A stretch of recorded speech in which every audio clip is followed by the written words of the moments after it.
nouvelle édition sur l'ERTB. Bonsoir à tous, voici les titres de ce 20h. 49e sommet des chefs d'État et de gouvernement de la CEDEAO tenu les 4 et 5 juin à Dakar. Le président Patrice Talon y a pris part aux côtés de ses pairs.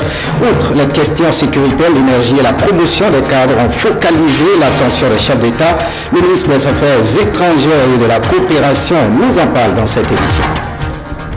L'examen du certificat d'études primaires a démarré ce lundi matin sur toute l'étendue du territoire national. Plus de 236 000 candidats vont à l'assaut de ce diplôme qui sanctionne la fin des études primaires. Et puis experts et cadres du ministère de l'Environnement élaborent des stratégies pour préserver les espèces fauniques menacées par les braconniers, une activité qui se déroule à l'occasion de la Journée mondiale de l'environnement célébrée ce 6 juin. Voilà pour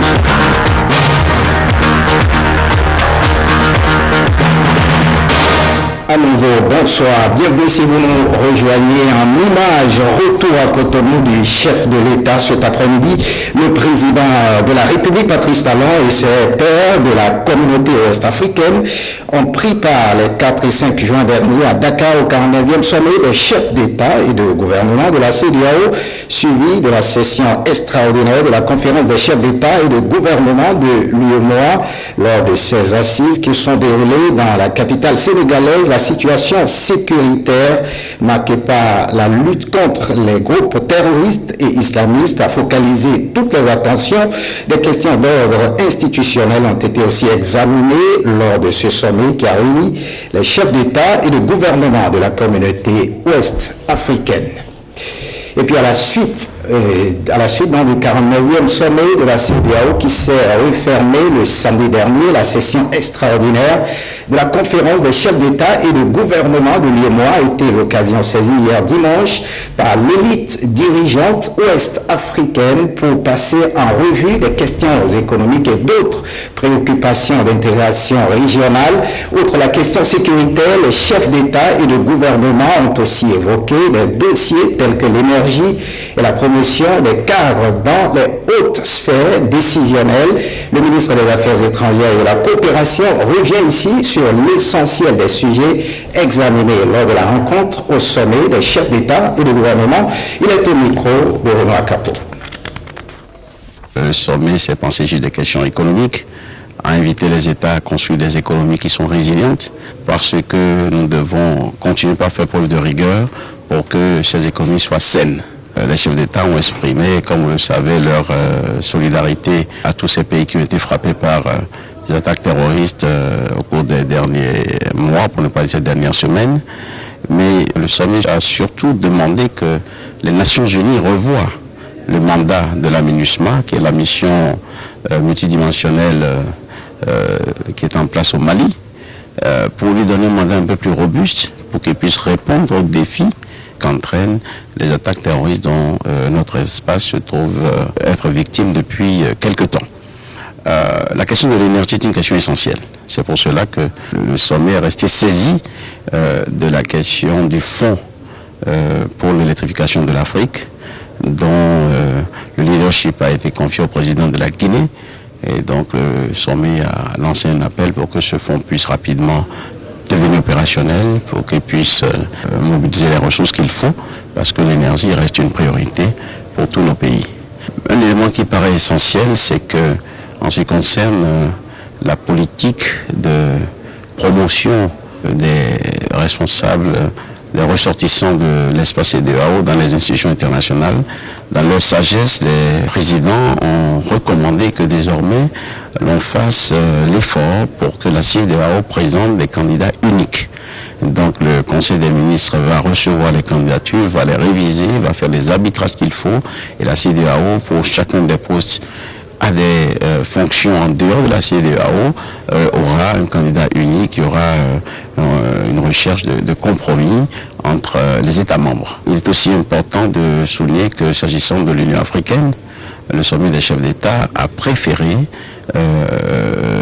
recommander que la question de l'élection de la présidente ou du président de la commission ne soit pas tranchée au mois de juillet, mais que cette question soit renvoyée un peu plus tard à la réunion du mois de janvier de l'année prochaine, pour qu'on puisse avoir un éventail un peu plus large de candidats qu'il y ait plus de possibilités pour trouver le profil adéquat pour succéder à Mme Zouba.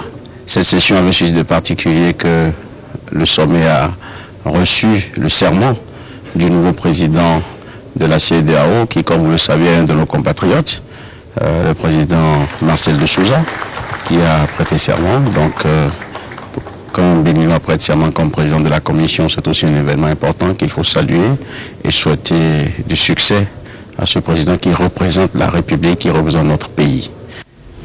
Passons à l'actualité du CEP. Lundi 6 juin 2016, jour du démarrage des épreuves du certificat d'études primaires. Les jeunes écoliers de Cotonou et environ ont planché ce matin à l'instar des autres communes du Bénin. Le reportage de Bénédicte Posso et Marie-Louise Perrin. Tôt le matin, entre 6h45 et 7h, les candidats au certificat d'études primaires CEP et leurs surveillants ont répondu présents au rendez-vous. La première journée prend en compte les épreuves de français. Il s'agit de la compréhension de l'écrit, l'expression écrite, l'éducation sociale, celle scientifique et technologique. Puis cette journée se termine par l'oral. Les candidats se veulent optimistes. Par rapport à l'examen qui s'est déroulé ce matin, je trouve que les épreuves sont faciles. Et l'expression écrite, on nous a montré comment on peut rédiger un article de journal et comment on va écrire les grands titres et les sous-titres. Quand on avait fait des révisions en classe, on a pris des épreuves aujourd'hui. J'ai remarqué qu'il y a des choses qu'on avait appris en classe qui sont sorties. Là, tu espères avoir combien dedans? 14 ou 19. L'épreuve la plus facile est l'ES et la lecture. Je suis sûre de réussir à cet examen. Quelques conseils à l'endroit des candidats. C'est demander aux enfants de se concentrer pour les épreuves restantes, de bien réfléchir et tout ira bien. Exhortation aux parents d'élèves qui n'ont pas respecté les consignes. Pour les jours à venir, je demande aux parents de cesser d'envahir la cour de l'examen. Parce que après tout, c'est nos enfants. Nous sommes des parents d'élèves. Ils n'ont qu'à laisser les enfants. Puisque j'ai eu tellement de difficultés aujourd'hui pour les faire sortir du centre. Donc, désormais, s'ils amènent leurs enfants, l'essentiel c'est d'accompagner les enfants dans la salle de composition, regarder si l'enfant s'est bien installé et après sortir de l'école ou d'attendre pour voir quelle épreuve l'enfant veut démarrer. Ce n'est pas la peine. Nous n'avons plus qu'à souhaiter bonne chance aux candidats pour la suite. Et puis le lancement du CEP a eu lieu au complexe scolaire d'Agata dans la commune d'Adjara. Les épreuves ont été lancées à 8h30 par le ministre des Enseignements maternels et primaires. Suivez le reportage d'un de nos collègues. 8h30, complexe scolaire d'Agata, commune d'Adjara, département de Lomé. Le ministre en charge des enseignements maternels et primaires lance officiellement les épreuves du CEP, certificat d'études primaires, session de juin 2016. 342 candidats composent dans ce centre, dont 154 filles. La toute première épreuve, l'épreuve de lecture, est partie pour durer 1 heure. Le CEP 2016 n'est pas différent de l'examen du certificat d'études primaires ou les années antérieures. À la différence que cette année, c'est le premier examen de l'ère de la rupture. Et vous constatez avec moi que la nature même a déjà béni l'événement. D'autant plus que malgré la période qui est une période essentiellement pluvieuse, Dame Nature est restée clémente avec nous et a permis à nos petits choux, à nos petits futés, d'être en salle dans de bonnes conditions.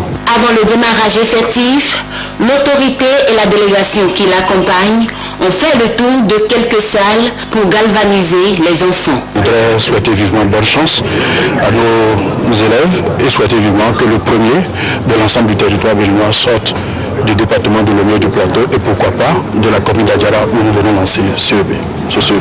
Les épreuves du CEP, certificat d'études primaires, lancées ce lundi 6 juin 2016, vont durer 4 jours. Au plan national, 210 111 candidats composent pour cet examen. Dans le Plateau, 42 188 candidats sont inscrits. Et puis dans la commune de Comès, c'est le maire qui a procédé au lancement des épreuves ce matin, les épreuves du CEP. On fait le point avec Awa Chérif. Calme et serein, les candidats au certificat d'études primaires ici à Comé attendent patiemment les épreuves. Dans cette foulée, le maire de la commune s'inquiète des conditions de déroulement de l'examen dans les différents centres de composition. Il faut surtout encourager les candidats qui affrontent le premier examen de leur cursus scolaire. Tout le monde doit pouvoir réussir. Moi, je vous souhaite bonne chance. C'est pas parce que c'est facile que vous allez vous précipiter là-dessus. Vous allez vivre calmement.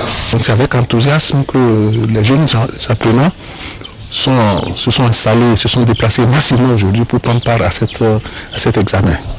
Au niveau de la commune de Comé cette année, nous comptons 2419 candidats contre 2389 l'année dernière, soit une petite augmentation. Et ce qui est particulier, c'est qu'il y a plus de filles que de garçons. C'est une tendance qui s'est inversée et c'est heureux. Du côté des chefs centres, ils disent avoir pris toutes les dispositions pour le bon déroulement des épreuves. Tous les surveillants sont déjà en place. Comme vous venez de le constater, la première épreuve, c'est-à-dire la compréhension de l'écrit, vient d'être lancée. Et c'est comme ça que dans tous les centres, cette première épreuve a été déjà lancée. Je crois depuis 7 heures, nous avons procédé à l'appel des surveillants au contrôle et il n'y a pas de problème, tout le monde est présent. Et de même, du côté des enfants, on n'a pas constaté grand nombre d'absents. Ici, dans la commune de Comé, tout semble se dérouler sans difficulté. Et puis le certificat d'études primaires a également démarré normalement dans le département des Collines. C'est le constat fait par nos reporters sur le terrain. Jérôme Aubert et Monsessa a vraiment été dans le centre de Agbado, commune de Savalo et Kémon, dans la commune de Ouest. Suivez leur reportage. 7 heures au centre de composition du complexe scolaire Agbado dans la circonscription scolaire de Savalo. Tout est désert. Apparence trompeuse car les 180 candidats étaient déjà dans les 5 salles de composition. Pendant ce temps, les examinateurs commentent les recommandations. Les vérifications dans ce centre ont révélé 2 cas. 2 cas d'élèves. Heureusement que les directeurs sont dans le centre. Ils ont intervenu et il y a un directeur qui a oublié de signer la carte d'identité de son élève. Et heureusement, le directeur est aussi dans le centre. Donc on lui a demandé de tout faire pour que le soir, la signature soit mise au niveau de la candidature. La première épreuve lancée à 8h30 a été la lecture. Autre remarque, aucun parent d'élève dans les alentours. On ne doit pas avoir de parents d'élèves dans l'enceinte de l'école qui abrite le centre d'examen. Donc ils sont suffisamment avertis. Ils ont pris aussi le courage à donner. Une fois que les enfants sont préparés, il n'y a pas de raison à circuler aux abords pour effrayer les enfants davantage. Nous avons ensuite constaté que dans le centre de composition de Kémon, dans la commune de Ouessé, tout a démarré normalement. Le chef centre s'en réjouit et lance quelques exhortations. Les collaborateurs au suivant, ils n'ont qu'à respecter les tests jusqu'à la fin pour que cela se déroule normalement. En droit des parents, je les exhorte à aider leurs enfants, les assister, de faire tout possible pour qu'ils ne soient pas en retard. Parce que quand il a du retard, il a exclusion. Le certificat d'études primaires, session de juin 2016, se déroule en 2 phases, l'écrit et l'éducation physique et sportive. On parle religion, une interrogation. Qui peut observer le jeûne musulman, moment de privation de nourriture, du lever au coucher du soleil et d'abstention chez les fidèles? Cette prescription s'impose-t-elle à tout musulman? Jérôme Aubert et Monsessa Raymond ont rencontré un islamologue sur la question. Écoutez sa réponse. Vous savez, la première personne qui ne doit pas jeûner, et c'est ça même l'islam, c'est celui-là qui est malade. Le premier avis juridique est que quand ce dernier se sent capable, malgré qu'il est malade, mais dans sa maladie, il se voit capable de jeûner, mais l'islam dit qu'il n'a qu'à jeûner. Mais si au fin fond de son cœur, il se dit, voilà, je suis malade, mais si je jeûne, ça peut porter atteinte à ma santé, ça peut nuire sa santé. Alors là, l'islam dit, il doit quand même laisser le jeûne. Et après le parachèvement du mois de Ramadan, il a le devoir de compenser ce jeûne qu'il a quand même laissé. La deuxième personne qui, à mon avis, est fondamentale, et c'est le voyageur. Mais l'islam dit ceci, il dit malgré la distance, s'il se voit capable de tenir, alors il doit jeûner. Alors aql, ça veut dire l'intellect. À titre d'exemple, celui-là qui a perdu sa mémoire. Le fou par exemple, permettez-moi le thème. Il ne peut pas jeûner quand même, parce que c'est ça même l'islam. Parce que quand on veut jeûner, il faut jeûner avec tous les sens. Non seulement on se prive de toute substance nécessaire, la nourriture, les boissons, et voire même le cesse. Mais il y a également la notion du corps qui est très importante et capitale dans le jeûne. Il y a également la notion de deux femmes. Alors la première femme, c'est cette femme-là qui est enceinte. D'autres pensent que malgré sa grossesse, si elle voit qu'avec sa grossesse, si en jeûnant, ça peut porter atteinte à sa grossesse, voire même le bébé qui est à l'intérieur de l'utérus, alors l'islam dit, elle doit laisser le jeûne d'un côté, et après le parachèvement du mois de Ramadan, alors il doit rattraper ce jeûne-là qui est quand même capital. Quand une femme, par exemple, est dans le menstru, alors cette dernière, elle ne doit pas prier quand même, elle ne doit pas célébrer les 5 prières quotidiennes, mais s'agissant du jeûne de Ramadan, elle doit accomplir ce jeûne-là. C'est ça la différence. Avec les 5 prières quotidiennes, on laisse la prière. Tu ne pries pas et tu ne dois pas compenser cette prière. Mais avec le mois de Ramadan, tu laisses le jeûne, mais tu dois rattraper ce jeûne-là plus tard. Bon public carême à tous les musulmans. On quitte la religion pour l'environnement. Plusieurs experts et cadres du ministère de l'Environnement réfléchissent depuis ce matin sur les stratégies idoines pour préserver les espèces fauniques menacées par les braconniers. C'est une activité de la direction de l'environnement qui se tient à l'Infosec à Cotonou. Bénédicte Posso, Nesmin Adisso.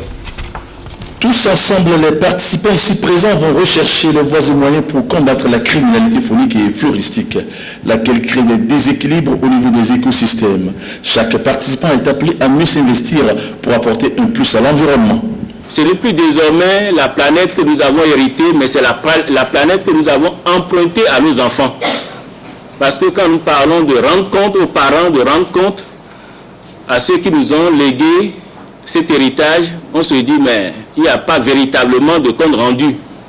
Mais quand nous changeons de paradigme et que nous constatons que nos enfants vont nous demander des comptes parce qu'ils nous ont laissé cet environnement, cette planète, je crois qu'avec ce changement de paradigme, des actions s'imposent systématiquement dans tout ce que nous entreprenons.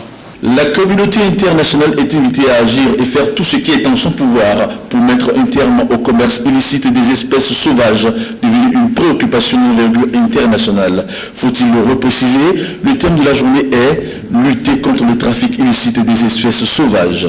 À travers ce thème, l'Assemblée générale des Nations unies encourage vivement les États membres à favoriser le développement d'autres moyens de subsistance viables pour les communautés touchées par le commerce illicite d'espèces sauvages et ses incidences dommageables avec la pleine participation des communautés vivant dans et à proximité des habitats de ces espèces en tant que partenaires actifs dans la conservation et la gestion durable, l'amélioration des droits communautaires et le renforcement de la capacité de gérer les espèces et la vie sauvage afin d'en tirer parti. Josia Boudjren, président de l'ONG Nature Tropicale, invite les participants à jouer chacun son rôle et à partager leurs expériences afin que le Bénin surprenne davantage le monde.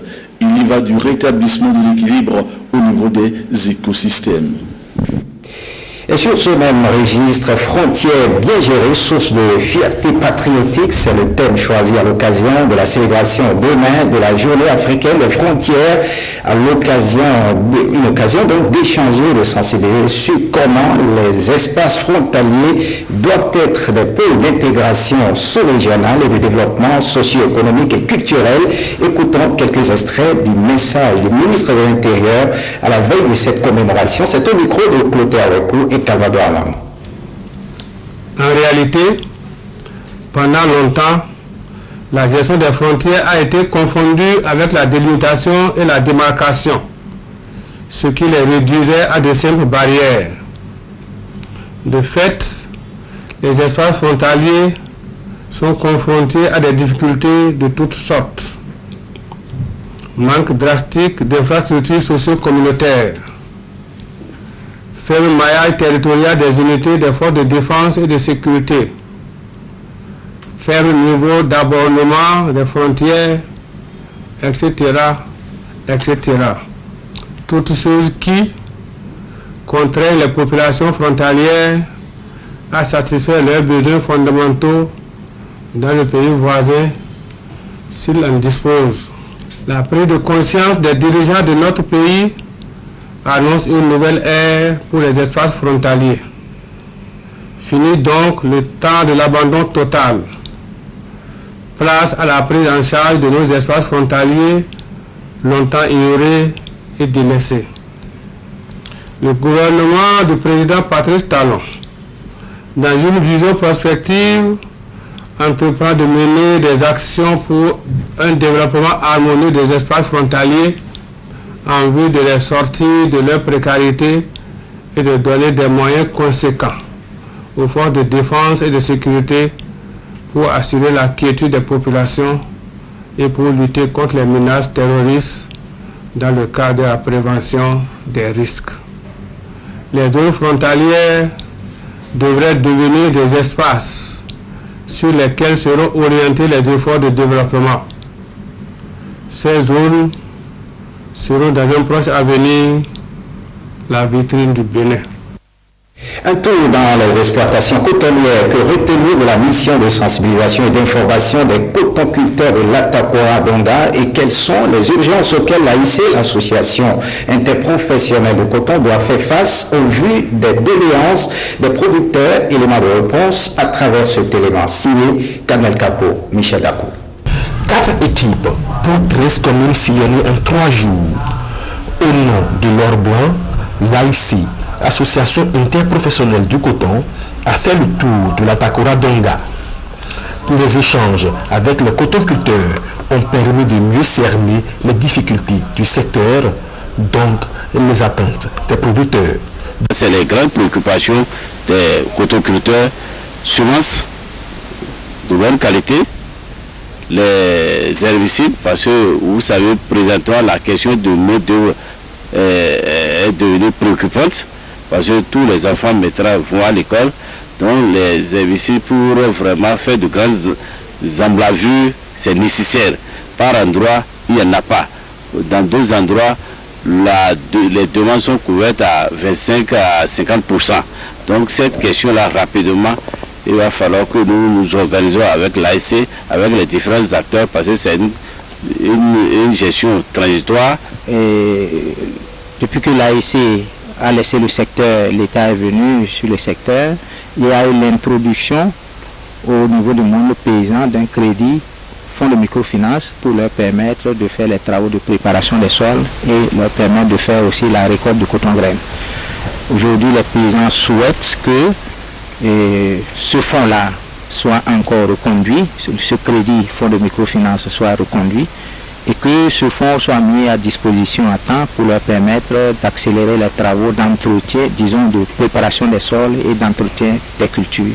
Et par après, qu'ils puissent avoir aussi le même fonds pour leur faciliter la récolte du coton. La question de l'évacuation à temps du coton-graine est également revenue. Dans toutes les localités parcourues, les producteurs se disent convaincus de la bonne volonté du gouvernement actuel pour 2 raisons fondamentales. D'abord, le paiement de la dette de 19 milliards 500 millions de francs CFA dus aux cotoculteurs. Ensuite, la réhabilitation de l'AIC qui d'ores et déjà se réclame premier défenseur des producteurs auprès de l'État central. On quitte pas les cotoculteurs des intrants en quantité et en qualité, c'est le souhait des producteurs de coton de la commune de Gogounou. Ils l'ont fait savoir à la mission de sensibilisation et de supervision de l'association interprofessionnelle de coton AIC. C'était en milieu de semaine. Aziz Walabé et Alexis que nous en disent davantage. Aflahou est l'une des communes productrices de coton du Koufo et c'est par elle que la tournée de sensibilisation a commencé ce jeudi au centre du Carder. La délégation de l'AIC a rencontré les responsables du développement rural d'Aflahou, de Djakotome, Kouekame et de Dobo. Ce qu'on veut faire, ça va répondre tel que ça se gérait et c'est eux-mêmes qui vont décider avec les autres acteurs, c'est-à-dire les producteurs, les distributeurs d'intrants et puis les égreneurs, c'est eux qui vont fixer librement les prix de cession des intrants et de coton. Et l'État ne serait là que comme arbitre. Les responsables du développement rural de leur côté ont soulevé des problèmes de salaire en retard et des frais de carburant non payés, des soucis face auxquels des solutions existent. Un certain nombre a déjà reçu leur salaire. Maintenant, les démarches seront menées au niveau du ministère des Finances pour accélérer les procédures de paiement pour que le reste des agents puissent être payés dans les 2 mois suivants ou bien dans les prochains jours. Par rapport au carburant, le compte rendu sera fait à l'autorité pour que dans les brefs délais, les rappels des frais de carburant soient faits pour que le travail puisse réellement continuer sur le terrain. À Kouekame, malgré la pluie, les producteurs ont répondu à l'appel de l'AIC. Maintenant que la délégation nous a expliqué maintenant que l'ancien système, la gestion de la base de tous les acteurs pour pouvoir alors et rehausser la production comme on le faisait, vraiment nous sommes très contents. La pluie, un autre bon signe certainement pour les producteurs. C'est donc la tournée AIC dans le Koufo. Vous aurez l'étape de Gogounou dans nos prochaines éditions.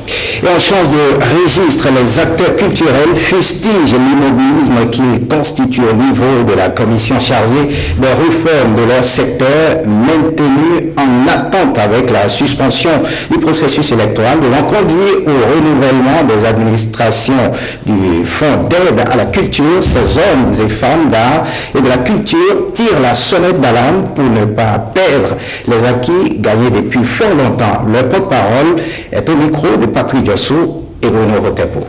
Le mandat de l'actuel conseil d'administration du Fonds d'aide à la culture prend fin dans quelques heures. Depuis que les représentants des acteurs des arts et de la culture ont été désignés pour faire partie de cette commission chargée d'élaborer de nouvelles réformes, à ce jour, la dite commission n'a jamais été installée et donc n'a jamais fonctionné. Au contraire, ce que nous observons, c'est l'instauration au sein du ministère d'une atmosphère de confusion, de dédain, de mépris à l'endroit des organisations fêtières légalement installées, constituées, et de leurs responsables. Dès lors que les responsables que nous sommes avons commencé par parler, la nouvelle stratégie au niveau de l'administration ministérielle consiste à monter des dossiers à charge contre chacun de nous. Nous avons constaté également la mise en place d'un système de caporalisation de la gestion des ressources du Fonds d'aide à la culture au mépris des textes en vigueur. Rupture signifie-t-elle déni de droit? Les artistes n'ont-ils pas été aussi des artisans de l'avènement du nouveau départ? De ce qui précède, il apparaît clairement une grave crise de confiance entre les acteurs culturels et l'administration ministérielle. À cet égard, diverses actions seront entreprises dans les prochaines heures, à l'issue même du présent point de presse. Suite de cette édition, la société TVS Moto propose ses motos dames, hommes et autres produits à la population béninoise. TVS Motos est mise en place, a donc mis un dispositif pour satisfaire sa clientèle. Awa Chérif et Amato Lawani nous en parlent dans ce public reportage.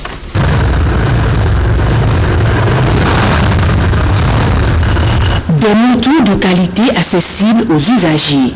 La société TVS Moto, spécialisée dans la vente des motos indiennes réputées pour leur résistance, propose ses produits au peuple béninois.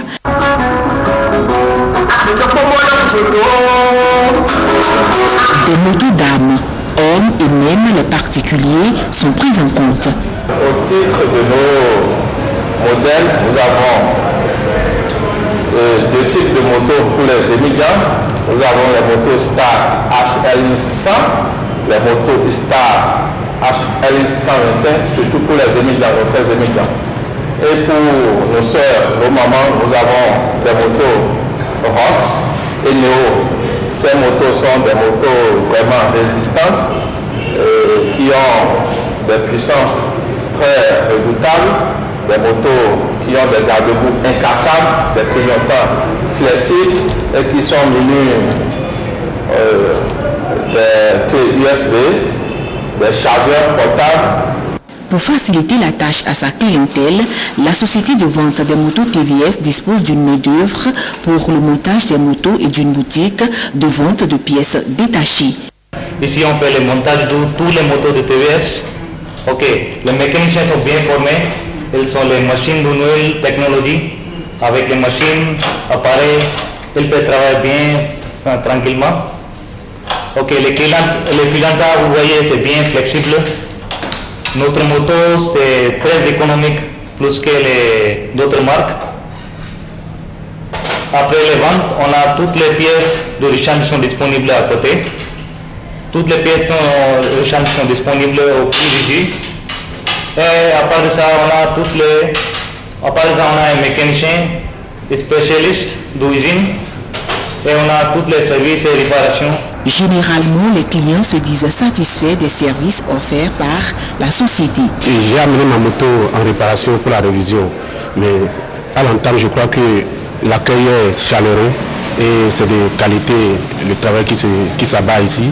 Je suis très content parce que ce dont j'ai besoin, je suis en train de voir que ça se passe très bien. J'ai ma moto en janvier dernier et que j'ai une garantie de 6 mois. Et pendant ces mois de garantie, on me fait des réductions d'ailleurs sur les pièces de rechange. Aujourd'hui, je suis venu pour faire la vidange et faire une révision générale. Il y a un club d'ailleurs qui est en train de discuter, qui est en partenariat avec les revendeurs, que les pièces deviennent un peu plus abordables sur le plan financier. Comme ses clients, faites un tour à la société TVS Moto et faites-vous plaisir. Une note de sport pour finir. À l'exception de Bénin, Guinée équatoriale, tous les matchs de la 5e journée des éliminatoires de la CAN Gabon 2017 ont été joués ce week-end. La compétition enregistre 7 nouveaux qualifiés, parmi lesquels la Guinée-Bissau. Le point avec William Bassabi. Pour la première fois de son histoire, la Guinée-Bissau sera à une phase finale de la Coupe d'Afrique des Nations. Ce petit pays de moins de 2 millions d'habitants a battu la Zambie à domicile 3-2 et a profité du faux pas du Congo pour s'ouvrir les portes du Gabon.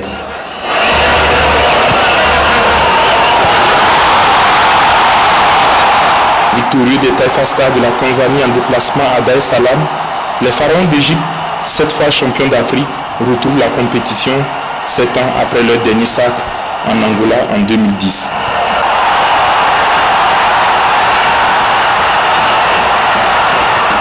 Comeback également pour le Zimbabwe qui a déjoué les pronostics dans le groupe L. Les Warriors, facile vainqueurs du Malawi 3-0, se qualifient pour la 3e fois à la Coupe d'Afrique des Nations après 2004 et 2006. Les autres pays qualifiés au terme de cette 5e journée sont des habitués. L'Algérie, le Ghana, le Sénégal et le Cameroun, respectivement vainqueurs des Seychelles, de l'île Maurice, du Burundi et de la Mauritanie, seront de la fête de Gabon 2017. À signaler que dans le groupe C, celui du Bénin, le Mali a fait un pas de plus vers la qualification en dominant le Soudan du Sud 3-0 à Djouba. Du coup, les Aigles comptent désormais 13 points, soit 5 de plus que les Écureuils, contraints de battre la Guinée équatoriale pour espérer la finale du groupe à Bamako début septembre. En attendant, c'est l'expectative dans le rang des fans du 11 national, puisque le match de dimanche est conditionné, selon les correspondances venues des instances internationales, par la tenue de l'Assemblée générale élective à la Fédération béninoise de football, avec la liste unique pilotée par l'ancien président Anjourin Moucharaf. Voilà le Bénin qui attend toujours sa qualification. Faites ce journal, merci de l'avoir suivi. À 21h, la douane chez vous. À 21h30, le compte rendu complet de la participation du chef de l'État au 49e sommet de la CEDEAO. Et puis à 22h, le feuilleton Les choix de l'amour. À 23h30, la dernière édition du journal. Parler avec du journal avec Héloïse Winaton. Merci de nous avoir suivis et bonne suite de programme sur la télévision nationale.